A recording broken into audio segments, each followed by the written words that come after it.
नमस्कार दोस्तों, मैं हूं आपका दोस्त Pawan Pratap YouTube channel Total Power Solution पे।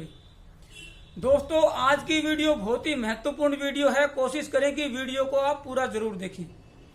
और दोस्तों, टॉपिक ये है कि आपका जो स्क्वायर वेव इन्वर्टर है, जो कि मार्केट में 70% से लेके 80% तक स्क्वायर वेव इन्वर्टर ही बिकता है, वो स्क्वायर वेव इन्वर्टर अगर खराब हो जाए, यानी कि उसके एक तरफ के जो चैनल हैं उसके मोस्फेट अगर बस्ट हो जाए, खराब हो जाए, ओपन हो जाए, तब उस केस में वो इन्वर्टर हमारे होम अप्लायंसेस जैसे कि एलईडी बल्ब है, एलईडी टीवी है, या और भी जो होम अप्लायंसेस हैं उनको खराब कर देता है। जबकि साइन वेव इन्वर्टर के केस में ऐसा नहीं होता है। अगर उसके कोई भी चैनल के मोस्फेट अगर बस्ट हो जाए, खराब हो जाए, तब हमारे होम अप्लायंसेस खराब नहीं होते हैं। लेकिन स्क्वायर वेव इन्वर्टर में वो हमारे अप्लायंसेस को खराब कर देता है। उसके पीछे क्या रीजन है? जबकि उसकी अगर आउटपुट वोल्टेज हम मेजर करते हैं तो वो हमारे को एनालॉग मीटर में या डिजिटल मीटर में कम दिखाई देती है। मल्टीमीटर से भी उसको चेक करेंगे, एनालॉग मीटर से भी उसको देखेंगे, फिर भी हमारे होम अप्लायंसेस खराब क्यों होते हैं? तो इस बात को समझने के लिए हम प्रैक्टिकल यहाँ पे करके देखेंगे। एक तरफ के चैनल को ओपन करके देखेंगे और डिजिटल स्टोरेज ऑसिलोस्कोप यानी कि डीएसओ पे उसकी वेवफॉर्म चेक करेंगे और ये कंफर्म करेंगे। इस चीज को समझने की कोशिश करेंगे कि किस वजह से हमारे होम अप्लायंसेस खराब होते हैं। बड़ा इंटरेस्टिंग आप लोगों को ये प्रैक्टिकल लगेगा।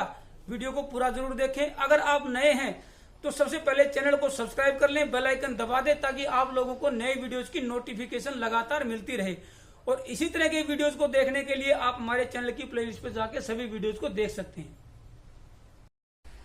दोस्तों, प्रैक्टिकल करने के लिए हमारे पास यहाँ पे ये स्क्वायर वेव इन्वर्टर है हुंडई कंपनी का, जिसमें 2 चैनल होते हैं वो स्क्वायर वेव होता है। जिसमें 4 चैनल होते हैं वो क्वासी साइन वेव भी हो सकता है और साइन वेव भी हो सकता है। अब यहाँ पे बाकी सेटअप को देख लेते हैं। ये मेरे पास जो हमारी टेस्टिंग जिग है वो है, नीचे बैटरी लगी हुई है और ये आपका हमने मल्टीमीटर भी कनेक्ट कर दिया है एसी वोल्ट पे सिलेक्ट करके।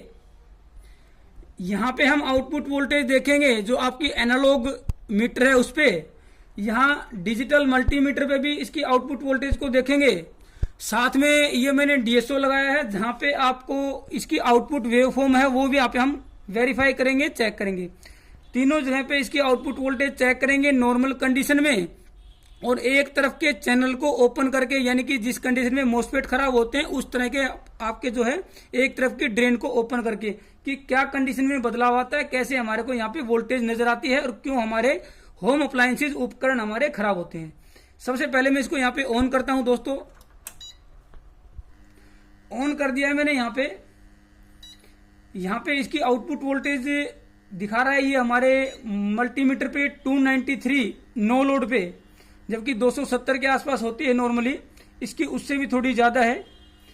साथ में यहाँ पे अगर एनालॉग पे चेक करेंगे तो ये लगभग 240 के आसपास ये वोल्टेज यहाँ पे शो कर रहा है, 240 के आसपास। जबकि हमारा जो मल्टीमीटर है वो इसको रीड कर रहा है 291 के आसपास, और इसका नो लोड करंट भी कुछ ज्यादा है। तो वोल्टेज में इसकी थोड़ी सी तो एक्चुअल में ज्यादा है, लेकिन फिर भी हम इस पे एक्सपेरिमेंट कर लेते हैं, समझने में आसानी हो जाएगी। यहाँ पे 270 275 के आसपास दिखाता है, यहाँ पे भी 230-35 के आसपास दिखाता है। लेकिन अभी भी अगर हम कंपेयर करें, यहाँ पे 240 दिखा रहा है, यहाँ पे 290 दिखा रहा है। ये हमारा मल्टीमीटर है। वेवफॉर्म को यहाँ पे देखें तो इस तरह की वेवफॉर्म। तो दोस्तों, इसकी जो वेवफॉर्म है उसको भी मैं यहाँ पे होल्ड करके आप लोगों को चेक करके दिखा देता हूँ। सेकंड पर डिवीजन को यहाँ पे हम चेंज करेंगे। नजदीक से अगर आप देखें तो ये इसकी वेवफॉर्म है स्क्वायर वेव की, जिसको अगर आप गौर से देखेंगे तो ये यहाँ पे आपको ये पीक नजर आएगी, यानी कि इसकी जो पीक वैल्यू होती है वो आपकी यहाँ पे ज्यादा होती है। इसीलिए जो हमारे मल्टीमीटर हैं, डिजिटल मल्टीमीटर हैं, वो इसकी पीक वैल्यू को पढ़ते हैं। तो पीक वैल्यू को पढ़ते हैं तो इसकी पीक वैल्यू 289 ही है, और जो हमारे एनालॉग हैं वो इसकी एवरेज वैल्यू पढ़ते हैं, तो इसलिए हमारे को 240 के आसपास जो भी है वो दिखाई देता है। अगर आपका ट्रू आरएमएस मल्टीमीटर है तो इसकी एग्जैक्ट जो ट्रू आरएमएस वैल्यू है उसको वो रीड करके आपको बताएगा। लेकिन हमारा मल्टीमीटर है वो ट्रू आरएमएस नहीं है, तो इस वजह से वो 289 यानी कि उसकी पीक वैल्यू पढ़ के आपको बताता है। लेकिन पीक वैल्यू है वो हार्मफुल होती है और वो नुकसान भी करती है। वेवफॉर्म पे चेक करेंगे तो ये देखिए यहाँ पे पीक निकली हुई है, ये इसकी पीक को ही रीड करता है। अब क्या करते हैं, हम इसको वापस कर देते हैं।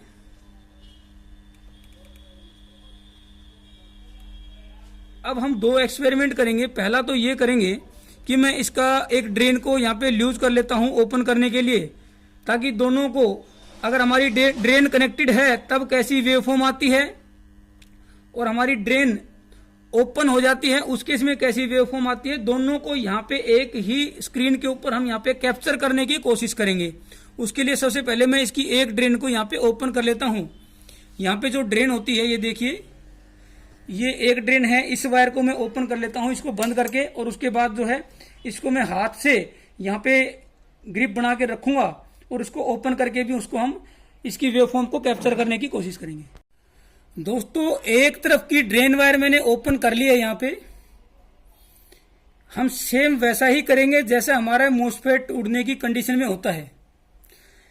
होता क्या है कि पहले हमारे मोसफेट शॉर्ट होते हैं, शॉर्ट होने के बाद उसके अंदर ओवर करंट चलता है, जिसकी वजह से बाद में वो फट जाते हैं या ओपन हो जाते हैं। मैं पहले कैसे चेक करूंगा, इसको यहाँ पे ऐसे स्टक करूंगा और इन्वर्टर को ऑन करेंगे। उसके बाद तुरंत जो है इन्वर्टर को ऑफ करके और इसको निकाल के और फिर मैं इन्वर्टर को ऑन करूंगा, और उस कंडीशन में दोनों की वेवफॉर्म को हम यहाँ पे कंपेयर करेंगे। दोस्तों, ये वेवफॉर्म आपकी नॉर्मल कंडीशन में है, वो वोल्टेज है वो आपकी एनालॉग वोल्टेज है। अब इसको कैप्चर करते हैं हम। इसको ऑफ करता हूं और इसको फिर मैं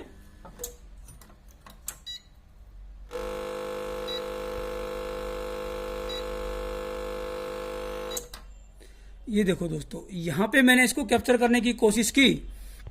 यहां पे आपका नेगेटिव साइकिल पे इसकी जो पीक है उसको मैं अगर ऊपर की तरफ इसको शिफ्ट करके देखूं,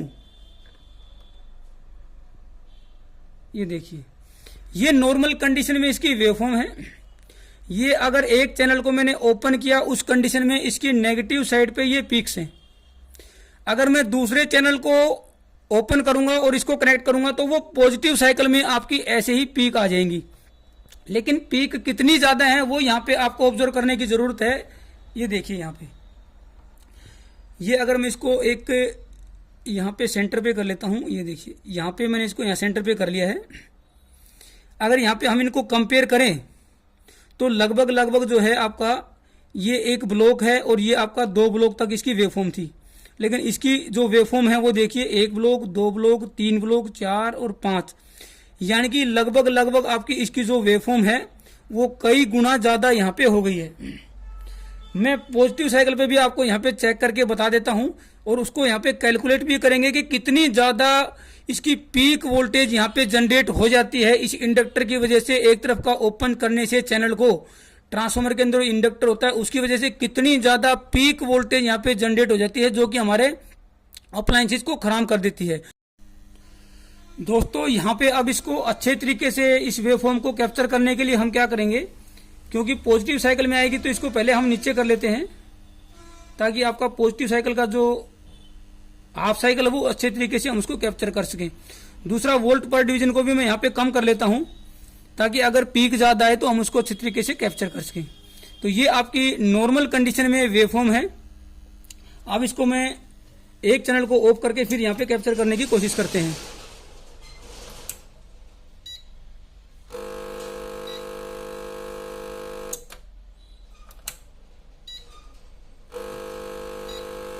ये देखिए, ये हमने यहाँ पे इसको कैप्चर करने की कोशिश की है। इसको हम यहाँ पे